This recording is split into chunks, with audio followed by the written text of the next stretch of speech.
తులసి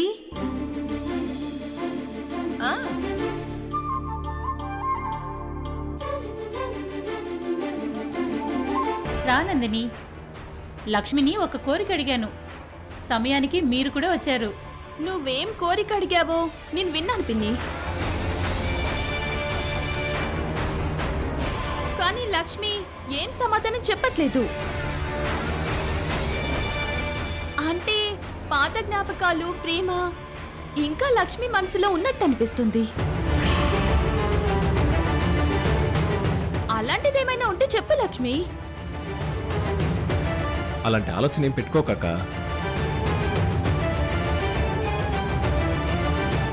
అదే ముఖ్యం అనుకుంటే అసలు నాతో తాళి కట్టించుకునేదా చెప్పు?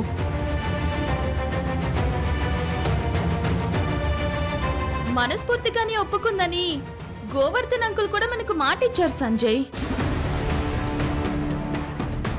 కానీ మనం అడగకూడదేదో అడిగినట్టు లక్ష్మి అలా సైలెంట్ అయింది కదా, మరి దాని అర్థం ఏంటి?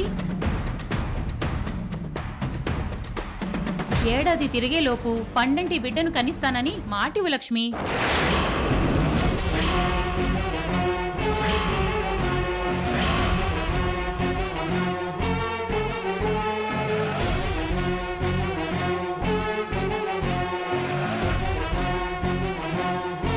మాట ఇవ్వడం ఏంటమ్మా?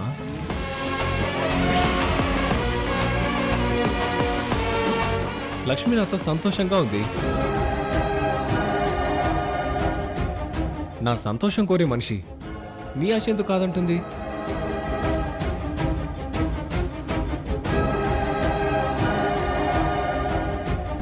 నా మనసేంటో, నేనే పరిస్థితుల్లో ఉన్నానో సంజయ్ చాలా మంచి మనసుతో అర్థం చేసుకుని అత్తయ్య ముందు నన్ను కాపాడుతున్నాడు. చాలా థ్యాంక్స్ సంజయ్. ఇందాకే లక్ష్మి ఈ ఇంటి సొంత మనిషి అన్నావు. సొంత మనుషులతో మాటివ్వమని అడగడం అగ్రిమెంట్ రాయించడంతో సమానం.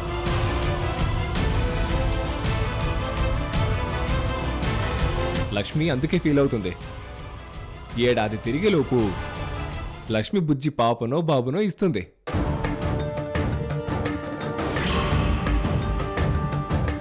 నిన్ను నాయనమ్మని చేస్తుంది, నందిని అక్కను మేనత్తం చేస్తుంది. నీకు హ్యాపీయే కదా?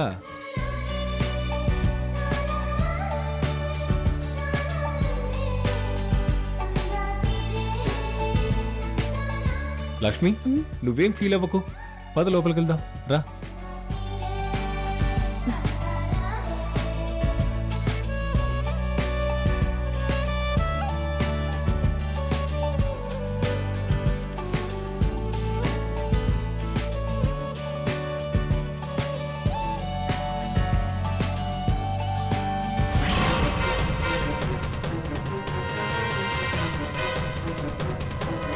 నందిని, ఒక్కొక్క పావు కదుపుతూ ఒక్కొక్క ముడి వేస్తూ బాగా ప్రతీకారం తీర్చుకోబోతున్నావు. నువ్వు గ్రేట్ అమ్మా. మరి అంత తేలిక వదిలిపెడతామా బాబాయ్? నీకు వ్యతిరేకంగా సాక్ష్యం చెప్పినందుకు ఆ తులసిని ఈ ఇంటి పని మనిషిని చేశావు. తులసి నుంచి కొడుకుని వేరు చేశావు. లక్ష్మిని ఈ ఇంటి కోడల్ని చేశావు. శభాషమ్మా. అప్పుడే ఏమైంది బాబాయ్? ఇంకా ముందు ముందు చాలా ఉంది. ఈ పెళ్లి నేనెందుకు జరిపించానో, ఎంత నరకం చూపించబోతానో ఆ తులసికి, లక్ష్మికి బాగా అర్థమవుతుంది.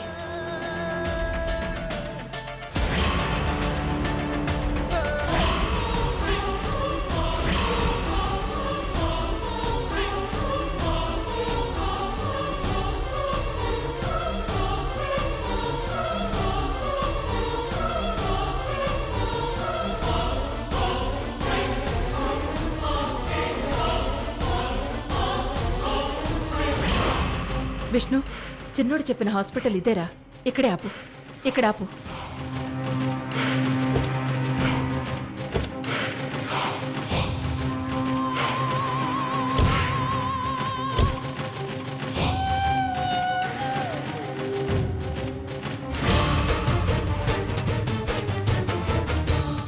ఈశ్వర్, ఆ ప్రెగ్నెంట్ అమ్మాయి ఇక్కడ డ్రాప్ అయిన వీడియో ఫుటేజ్ సంపాదించాలి మనం. అమ్మా, పబ్లిక్ వచ్చే హాస్పిటల్ కనుక బిల్డింగ్ బయట ఈ రోడ్డు కూడా కవర్ చేసేలా సీసీ కెమెరాలు ఖచ్చితంగా ఉంటాయి. కానీ జ్యోతి సరిగ్గా కార్ ఎక్కడ ఆపాడో ఆ వీడియో కెమెరాలో రికార్డ్ అయిందో లేదో చూడాలి. విష్ణు, కాన్పు నొప్పులతో కారెక్కిన అమ్మాయిని జ్యోతి ఎక్కడ దింపుతాడు? హాస్పిటల్ ముందే కదా. అంటే సరిగ్గా ఆ కెమెరాల్లోనే రికార్డ్ అయి ఉంటాయి. ఆ హాస్పిటల్ సూపరింటెండెంట్ గారి నంబర్ తీసుకున్నాను రా, వెళ్ళి ఆయన్ని కలుద్దాం. నువ్వు నెంబర్ ఎప్పుడు సంపాదించావమ్మా? తెలుసుకున్నాను లేరా, ఇప్పుడు ఆ వివరాలు ఎందుకు? అమ్మకు అసలు ఆకలి నిద్ర లేవన్నయ్య.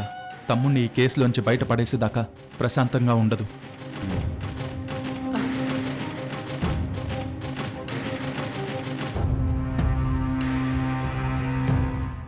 సార్, నేను తులసిని మాట్లాడుతున్నాను. Okay sir. అలాగే సార్, మేము హాస్పిటల్ దగ్గరే ఉన్నాం. లోపలికి రమ్మంటారా? Okay sir. సార్, లోపలికి రమ్మన్నారా? పదమ్మా. సార్, మా కుటుంబం మీద కక్షతో మా చిన్నబ్బాయిని మాదక ద్రవ్యాల కేసులో ఇరికించారు. మా అబ్బాయి భవిష్యత్తే నాశనం చేయాలనుకుంటున్నారని మీతో చెప్పాను కదా సార్. వాడు ఎలాంటి నేరం చేసే మనిషి కాదని నిరూపించాలి. వాడిని మేం కాపాడుకోవాలి సార్. తల్లిగా మీ బాధ అర్థమవుతుంది తులసి గారు. మీకు ఏం సాయం కావాలో చెప్పండి. 27వ తారీఖున ఉదయం 10-10:30 గంటల మధ్యలో ఓ కారు బయలుదేరింది. హాస్పిటల్ వరకు రీచ్ అయ్యే టైము సుమారు 11 గంటలు అవ్వచ్చు. ఆ టైంలో హాస్పిటల్ బయట రికార్డ్ అయిన వీడియో ఫుటేజ్ కావాలి సార్. ఒక ప్రెగ్నెంట్ అమ్మాయిని ఆ టైంలో మా తమ్ముడు హాస్పిటల్ బయట డ్రాప్ చేసి వెళ్ళాడు సార్. ఆ వీడియో కనుక దొరికితే మాకు చాలా హెల్ప్ అవుతుంది సార్. ఆ వీడియో ఫుటేజ్ ఇప్పుడే తీసుకురమ్మని చెప్తాను. నిజంగా మీకు హెల్ప్ అయితే నాకు కూడా సంతోషమే. Thank you so much sir.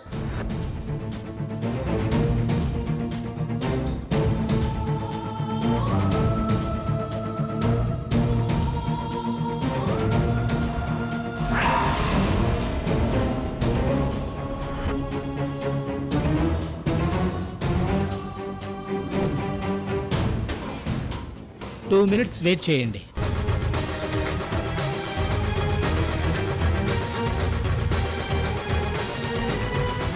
చూడండి,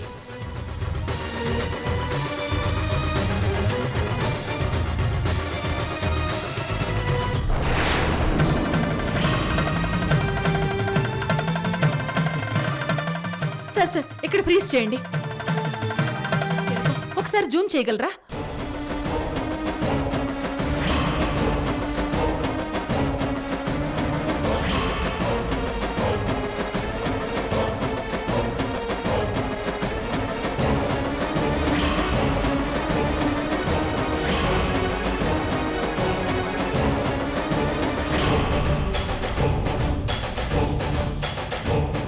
నేను ఊహించిందే నిజమైంది. ఏంటమ్మా అది? నిండి చూలాలుగా ప్రసవ వేదనతో బాధపడుతూ కారెక్కిన అమ్మాయికి ఇక్కడ అసలు కడుపే లేదు. అంటే ఖచ్చితంగా అమ్మాయి గంజాయిని ఒక సంచిలో పెట్టి అది కడుపు దగ్గర దాచి కడుపుతో ఉన్న మనిషిలా నటించి కారెక్కింది. సార్, మాకు ఈ వీడియో ఫుటేజ్ ఇస్తారా? ఇన్వెస్టిగేషన్లో ఇది మాకు చాలా ఉపయోగపడుతుంది. అలాగే తులసి గారు. Sir, thank you so much sir. It's all right. Thank you sir. రండి. Thank you sir.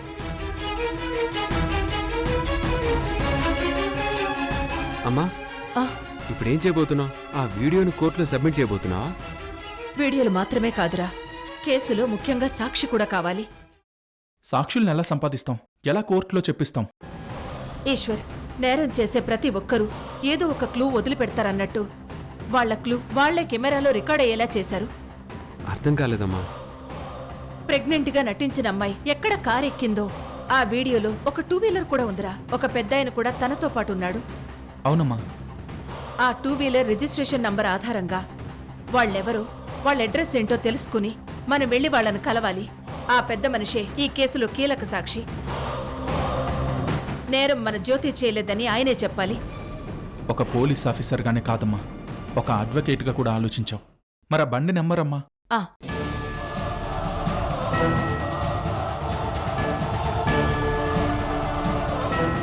ఆర్టీఓ ఆఫీసుకు ఫోన్ చేసి ఆ అడ్రస్ ఏదో ఎస్ఐ తెలుసుకుని చెప్పాలి. ఎస్ఐకి కాల్ చేద్దాం. అలాగేమ్మా.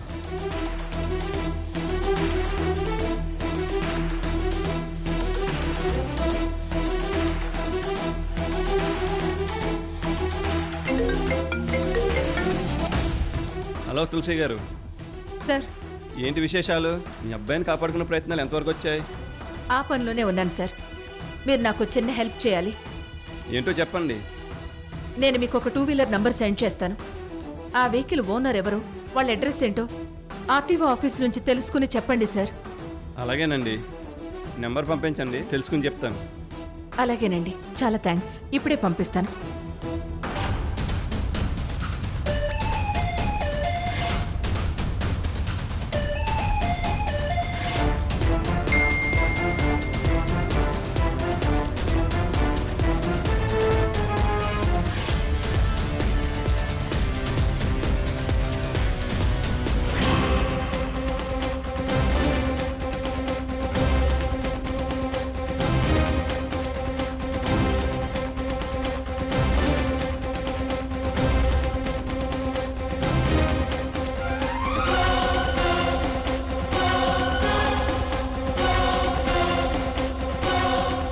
కాసేపట్లో అడ్రస్ తెలియగానే అక్కడికే వెళ్దాం.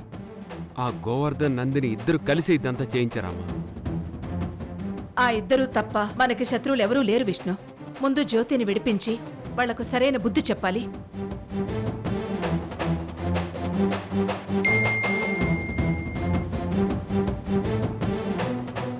ఎస్ఐ అడ్రస్ సెండ్ చేశారా? రే విష్ణు, మనం ఇప్పుడు ఈ అడ్రస్కి వెళ్ళాలి. పద, కార్తీ. అలాగే అమ్మా.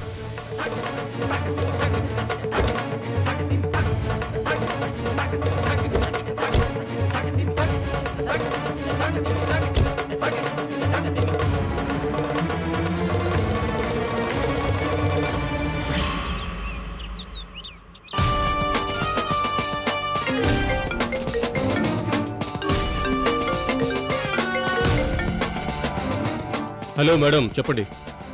తులసి కొడుకుని అరెస్ట్ చేయించి 4-5 సెక్షన్ల కింద కేసు ఫైల్ చేసి రిమైండ్ కు పంపించగానే మీ పని అయిపోయిందని అనుకోకండి.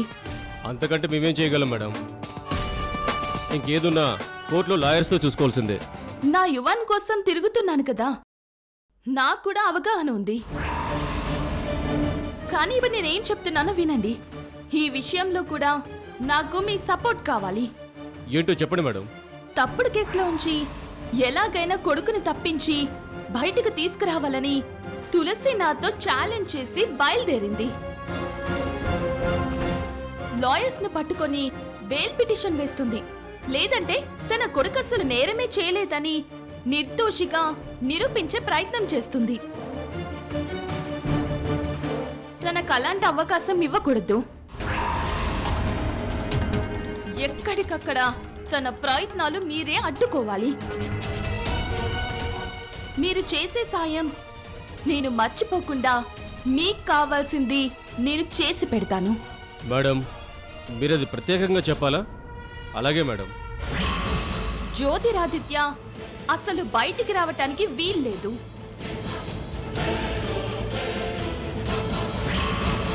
నాతో ఛాలెంజ్ చేసిన తులసి గెలవటానికి వీల్లేదు. ఆ జ్యోతి ఎప్పటికీ జైల్లో మగ్గుతూ ఉండాలి. తులసి కుమిలిపోతూ ఉండాలి. అలాగే మేడం.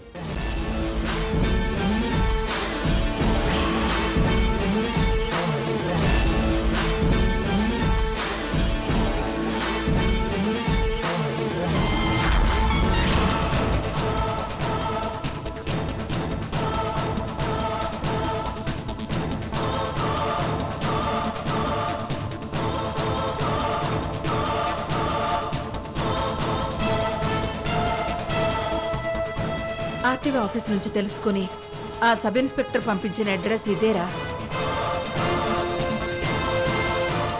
ఇంకా లోపలికి వెళ్ళాలనుకుంటా. పోనీ. అలాగే అమ్మా.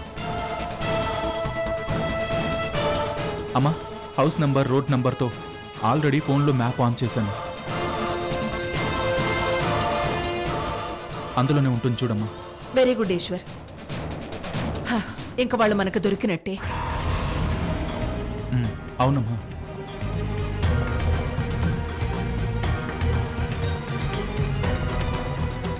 విష్ణు లెఫ్ట్ తీసుకో.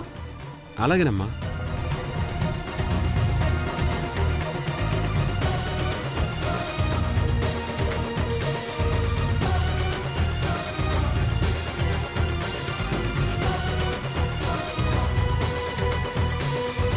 విష్ణు రైట్కి పోనివ్వు. అలాగేమ్మా.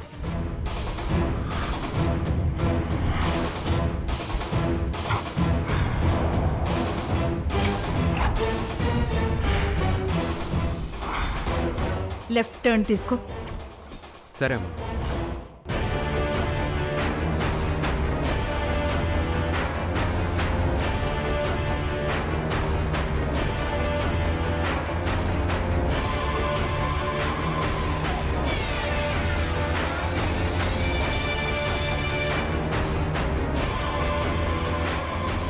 విష్ణు ఇక్కడే అనుకుంటా వాళ్ళ ఇల్లు.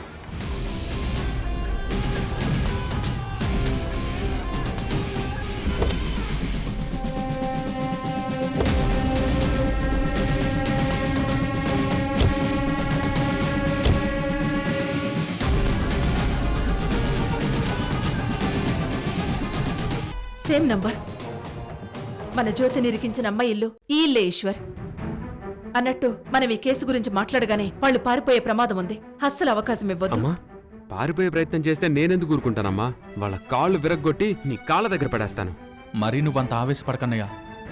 ముందు వాళ్ళు అసలు ఏమంటారు, ఎలాంటి మనుషులో చూద్దాం. అవును, రండి లోపలికి వెళ్దాం పదండి. సరే.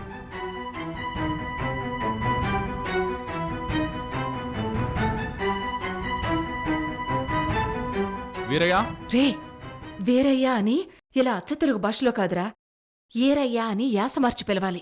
ఉండు. ఈరయ్యా, ఓ ఈరయ్యా.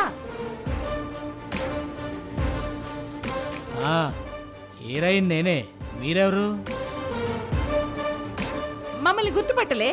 నేనేరయ్యా. గా రోజు మీ అమ్మాయి పెళ్లికి కూడా వచ్చినా. నువ్వు యాద మరిసినావు, చాలా దూరపు చుట్టాన్ని. నీ బిడ్డ యాడుంది? ఇంట్లోనే ఉంది కదా. ఇంట్లోనే ఉంది. అయితే ఏంది? ఓసారి చూసిపోనికొత్తే అయితే ఏందని గట్ల ఇజ్జత్ లేకుండా మాట్లాడతావేందే? జర బిలు. రే, నువ్వు ఆగరా. ఈరయ్య సాన మంచోడు, గట్ల పరిచయం చేయకు. నువ్వు పిలువేరయ్యా. రత్న, ఓ రత్న, ఓసారి బయటికి రా.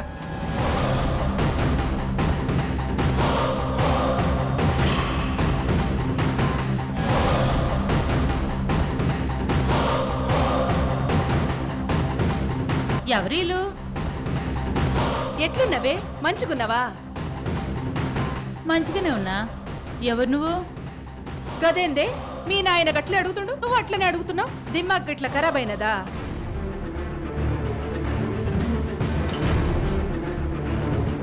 ఇప్పుడు మీ నాయన ఉండు కదా, వీళ్ళ తమ్ముడు నీకేమైతాడు?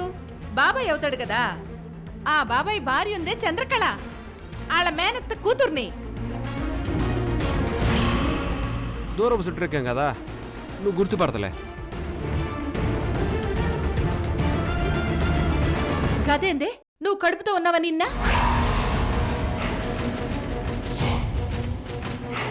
గప్పుడే కాన్పైపోయినదా? ఆడబిడ్డ మగబిడ్డ?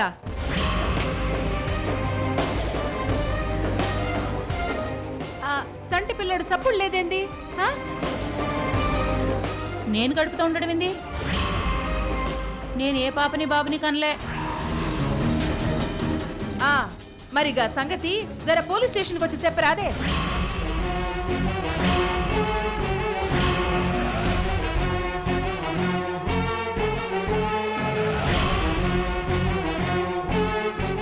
ఏంది అట్ట ముఖముఖాలు చూసుకుంటున్నారు?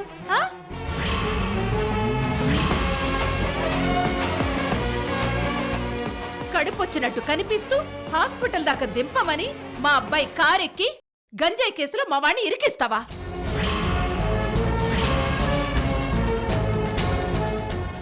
మర్యాదగా చేసిన నేరం ఒప్పుకోండి.